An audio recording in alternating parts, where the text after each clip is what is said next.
In the country of Cambodia, located in Southeast Asia, in the capital city of Phnom Penh, the Communist Party Kampuchea, also known as Khmer Rouge, has seized power over the Cambodian government. Khmer Rouge was a radical communist political organization that ruled Cambodia from 1975 to 1979.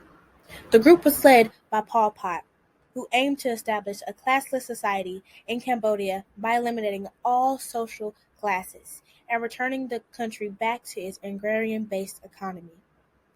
During their time in power, the Khmer Rouge implemented extreme policies that resulted in the deaths of an estimated 1.7 to 2.2 million people. The regime targeted intellectuals, professionals, and anyone deemed to be a threat to their ideology. They also forcibly evacuated urban areas and forced people to work in agricultural labor camps, where many died from overwork, malnutrition, and disease. Good evening, everyone. My name is Elise Stewart, and this is To the Bottom of It All with Elise. Today, we will be talking with the Khmer Rouge and Source Salazar. Pol Pot. I'm going to be asking you a few questions about the new Cambodia. So what was the real idea behind Kampuchea? I believed in a radical form of communism, and I wanted to rebuild the Cambodian society from the ground up. We are building socialism without a mode one. We shall use the experience gained in the course of liberation struggle. The countryside should be the focus of attention for our revolution, and the people will decide the fates of the cities. I have to leave. Is everything okay? Everything is fine, but second in command is the general. Hello, General. How is it like working so close to Pol Pot? He's a wonderful leader, such a generous and intelligent person to work with. I personally would trust him with my life. Okay. From your point of view, what really happened in Kampuchea? Right now, there are no schools or facilities of university. They did exist in our prior country to liberate all vestiges of the past. There's no money, no commerce, as the state takes care of providing all its citizens. We evacuated the cities and we settled inhabitants in the rural areas where the living conditions could be provided for this segment of New Cambodia. Excuse me. What's going on right now? The soldiers are telling us to leave. The bombs are coming. The U.S. is finna bomb us. You have to go. Are you nervous? No, it's only for 3 days. They said we'll be right back. I'm sorry, I have to go. Hello again. My name is Elise Stewart, and this is To the Bottom of It All with Elise. By November 1978, when Vietnam invaded and put an end to the Khmer Rouge, at least 1.25 million and as many as 3 million Cambodians had died as a result of the Khmer Rouge actions. Now, I want to hear again from the general and the soldiers' point of views. So from our earlier talks, you talked about what happened from your point of view. Was everything that you said correct? From my knowledge, So, did you know about the disease going through the community I haven't heard anything about a disease. and the killing of the intellectuals? There's been no killings from my knowledge. So, what is the killing fields? I haven't heard anything about any killing fields. And if anybody has been killed, it's because they are a national threat to Cambodia and they are traitors. Hello, how old were you when you joined the Khmer Rouge? Hello, Elise. When I joined the Khmer Rouge, I was around 17 years old, just like my other fellow soldiers. So around that age, we're not under parental restraint anymore. And when you're not under your parental restraint at that time comes a lot of random, unnecessary violence. So the easier thing for us to do was to join the Khmer Rouge. So, at that age, could you say you were easily impressionable? I would definitely say I was easily impressionable just because I didn't want to be a part of the violence or anything that happened to me myself. So my best bet was to join the fight. Okay, violence. So, did you believe you were acting for the greater good for your people, even though most of the killing was by the Khmer Rouge itself? I really don't feel like I was acting for the greater good of my people just because of all the innocent lives that were lost under the rule of the Pol Pot, and I just couldn't reject doing what they told me to do. Just if I looked like I was going to reject or rebuttal or anything, I could have been executed myself. So I just had to go ahead and take those innocent lives, even though I don't stand for that or didn't feel that was very necessary at the time. What do you know about the killing fields? I witnessed the killing fields after the Vietnamese liberation. I was one of the soldiers who was instructed to remove the bodies from the pond. We were told the plan from a loudspeaker.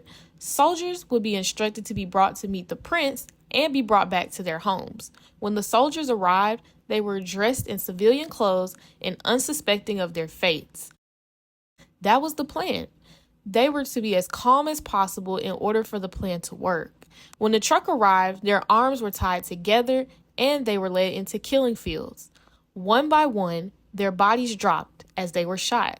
The body parts that were splattered all over the ground was a horrific sight to see. The next line of victims did not even know what they were walking into. We tried to hide the bodies in the pond, but it became so filled that we moved the remaining bodies to the fields. There were about 3,000 bodies when they finished, from what I remember and what I saw. Thank you. Hello again.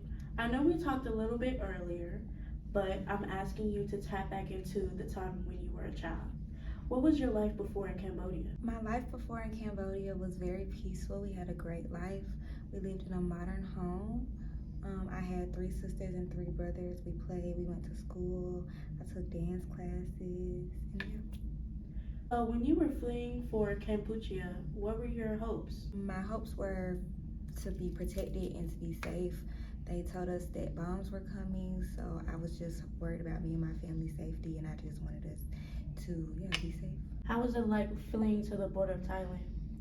It was very hard and lonely because my mom and my dad both died during the Khmer Rouge, and me and my siblings split up just so that we weren't tracked, but it was very hard and very emotionally draining for me. Can you describe life after you left Phnom Penh? Yes. When my family and I initially were sent to rural Cambodia, we were healthy and well-nourished. We quickly realized that the Khmer Rouge was not there to protect us. They wanted us to work in the rice field and to be mules for their labor.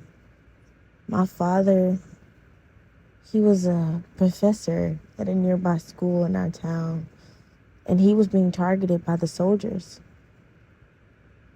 We intended to keep our status a secret. My mother separated us to keep us safe once his identity was revealed.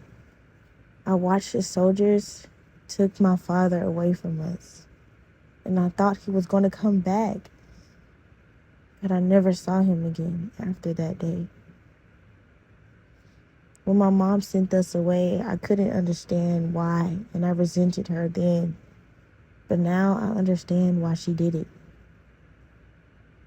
We went from living a good life in the city to having to build our homes with our own bare hands in the fields. We were told that we would only be gone for 3 days. We were supposed to be safe, but they treated us terribly.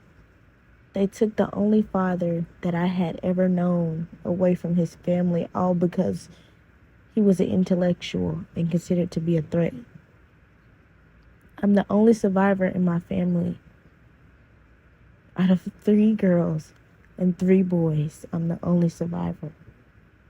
I was able to escape to the border of Thailand when the Vietnamese soldiers found me. I was starving, scared, and weak. I had to eat some disgusting things to survive. My body was so small that my bones were easily seen when I bent down. My knees came above my head. I never found anyone that I knew in my past life from Phnom Penh. I wish I had known that I would never see my family again. I should have hugged them a little tighter. Thank you. In 1975, after a long civil war, the Khmer Rouge established a democratic Kampuchea regime. Pol Pot became the leader of the country and began implementing policies that aimed towards creating an agrarian utopia.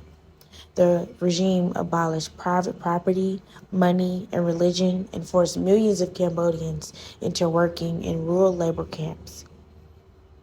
They targeted intellectuals, professionals, and anyone who perceived to be a threat to the ideology. They executed or imprisoned anyone who was educated, wore glasses, or spoke a foreign language. The regime also fought to eliminate all forms of dissent, resulting in imprisonment and execution of thousands of people.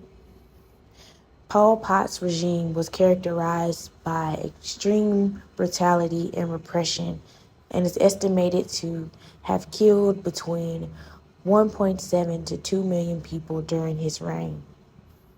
The regime's collapsed in 1979 after being ousted by Vietnamese forces, and Pol Pot died in 1998, and his regime is widely regarded as one of the most brutal in modern history.